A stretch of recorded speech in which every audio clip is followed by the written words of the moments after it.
Hello, everyone. Welcome to this new installment of the Wrestling Analyst. Today, we're taking a look at what happened on the episode of March 20th, 2023 of Raw. Here we go.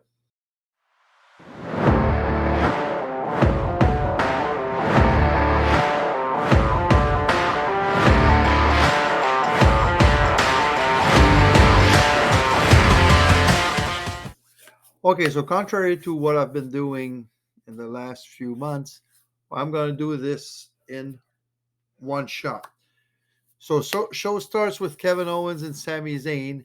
Uh, no, Kevin and Sami say they have done everything in the last 20 years as brothers, and KO says that last Friday Sami got to him and he realized that it was time to take down the bloodline together. So what comes next? And they both look at the WrestleMania sign. They're interrupted by the Usos. KO issues a challenge for a tag team title match at WrestleMania. Jimmy refuses, but then Jay says, whoa, whoa, whoa, this may be our chance to take care of the Sammy and KO problem. And they accept the match. So it's official. Sami Zayn, Kevin Owens versus the Usos at WrestleMania. And I've been saying that for the last few months now. Anyway, uh, match number one, Austin Theory versus Montez Ford. Now again, this is an audition for Montez to get good. Every time he gets good performances as a singles wrestler, his stock is rising as a potential single star. And we know, seeing how he works and everything, we already know that he's going to nail it when he gets the chance. Now, Ford wants to win the title. Theory wants to keep it. That's the championship uh, storyline every time. So no use to repeat it even if I did. That was a great match, and Theory wins the A-Town down. So anyway, everything right now, okay, is to keep is to build momentum for each uh, big match star going to WrestleMania, and all the storylines right now since Elimination Chamber right up to the last episode of Raw and SmackDown next Monday and next Friday.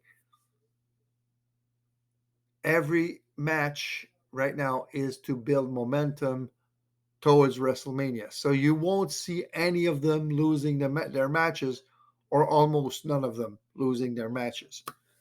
Anyway, so that's how I know that's how it is. Now, then there's a segment with the Bloodline, and Jimmy says he will never forget Sammy to putting a rift between him and Jay. And Roman asks everyone to leave except Jay.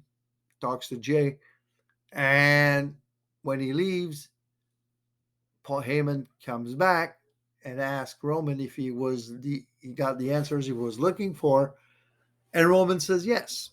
So if you remember a couple of months ago, they did kind of the same thing with Sammy when Roman said that he saw everything he wanted to see, and now he says basically the same thing about Jay. So is something brewing there? We'll see in the coming months, but look for Jay maybe to leave the bloodline pretty soon after WrestleMania, but we'll see. Match number two, Omos versus Mustafa Ali. Well, Omos wants to build momentum, and they want to sell him like as if he's a monster. Oh, sorry. So they want to sell him as if he's a monster. But the thing is, you won't build him as a monster if he faces 5'7", 140 pounds opponent. Okay, I'm exaggerating there, but you get my point. Now, Mustafa Ali, with all due respect, because he's a good guy, he's a good wrestler, you will not sell Omos as a big monster if he beats Mustafa Ali. So, anyway, uh, then Logan Paul and his impulsive TV segment is interrupted by Seth Rollins. That all this turns into a pull apart brawl, and at the end, Logan Paul knocks Rollins senseless. Again, this is to sell the WrestleMania match between those two. And I've been saying it for the last couple of weeks. This match is going to be incredible. So then you have a match, Dominic Mysterio versus Johnny Gargano. Gargano has his ribs taped up from what happened on NXT last Tuesday. Now, I don't know how many of you watch NXT. If not, you should. I'm just telling it like that. Uh, and Gargano has a match on the WrestleMania Saturday afternoon at NXT Stand and Deliver against Grayson Waller. Now, WrestleMania weekend is a busy weekend for WWE. You got SmackDown on Friday night. You got a Hall of Fame ceremony on Friday night after SmackDown. And on this Saturday, sorry, you get NXT Stand and Deliver in the afternoon, and you get WrestleMania on Saturday night. You get WrestleMania Night 2 on Sunday night, and then you get Monday Night Raw, you guessed it, on Monday night. So it's a big weekend. And by the way, for Stand and Deliver and for WrestleMania, I will have my predictions video up during the week. When exactly, I don't know. I have to check to make sure I have all the matches uh, in the right night. So before I do that for WrestleMania, I want to make sure I have each match on the right evening. So anyway, uh, just to come back to the match, Dominic Mysterio wins with a frog splash, and on Johnny Gargano's back. So that just to build momentum for Dominic when we already know that he's going to face Rey Mysterio, his father, at WrestleMania. Then we had a segment with Edge, and he basically tells Finn Balor to leave Finn at home and bring his demon self. I've been saying it for the last few weeks now, basically since Elimination Chamber, that I saw Edge and Finn having a match at WrestleMania where it would be Edge versus Demon Balor, and that seems like what is going to materialize. So let's look forward, and I'm looking forward to it. Are we going to see a version of Demon Balor, a Judgment Day version of Demon Balor? Let's hope so. We'll see. Match number 4, Rhea Ripley versus Bayley. So once again, this is the build momentum for Rhea Ripley for her big match against Charlotte Flair, and beating Bayley, a former champion, a former multiple-time champion, the Bayley who had the longest SmackDown women's title reign in history right now, I think. And so that was the match. Now, before the match, she had a promo talking about her match at WrestleMania, and she says she brings out all of Charlotte's insecurities.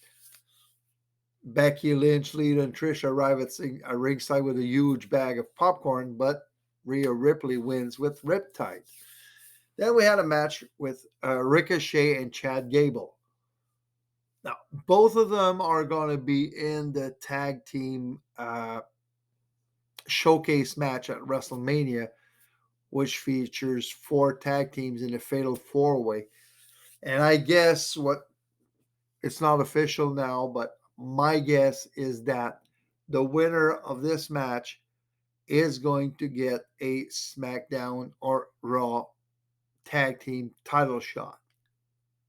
That's my guess. Same thing with the women's side. But Ricochet and Chad Gable, they made a hell of a great match. Uh, Maxine Dupree came to ringside to grab Otis and go and leave with her, and she left with him, and Ricochet won with the shooting star press. So once again, I've been saying it: Chad Gable, Otis, or should I say Otis, uh, are gonna go their separate ways eventually after WrestleMania, probably. So let's look forward to that and see what's going to happen. Then we had a match, a WrestleMania build up again. Bianca Belair, Asuka versus Chelsea Green and Piper Niven. Now, I just laughed and loved the comment from Corey Graves when he said, "Why do every year do we have to have a match where the two opponents for WrestleMania have to team up together? It never works." And it's true. There's always shit going on in that match, but it's an entertaining. It's an entertaining thing anyway. Now Belair and Asuka win the match with a KOD on Chelsea on a Piper Niven. Now it's not the first time, but it's always impressive. And right after the match, Asuka attacks Belair to basically tell Belair, "Hey, look, I'm the threat. I'm I'm in your head," and it's almost like she's living rent free in Bianca Belair's mind right now. So this is going to be a great match at WrestleMania. I'm telling you. Roman Reigns, then their final segment, Roman Reigns come to the ring. He's interrupted by Cody Rhodes, and they both talk about the match at WrestleMania and what's going to happen to each of them on April the 3rd when they lose the match. And Cody says that when you lose at WrestleMania, the next day Jay's going to leave, Jimmy's going to leave, Solo's going to leave, and Paul Heyman is going to become an advocate again. So they're basically teasing a fact that Heyman could go back with Lesnar after WrestleMania. We'll see. But Cody basically says that the tribal chief will have no tribe after WrestleMania. So there you have it. That's my take on what happened on Raw March 20th. If you like this video, well, leave a like, leave a comment, uh, turn on the notification bell, and most of all, 2 things: subscribe to the channel, and if you know people that love wrestling and that they would love to hear and see my content, please introduce them to my channel and tell them to subscribe. So have a nice evening, and I'll see you pretty soon with my uh, March 23rd analysis, March 24th analysis of SmackDown. Have a nice evening.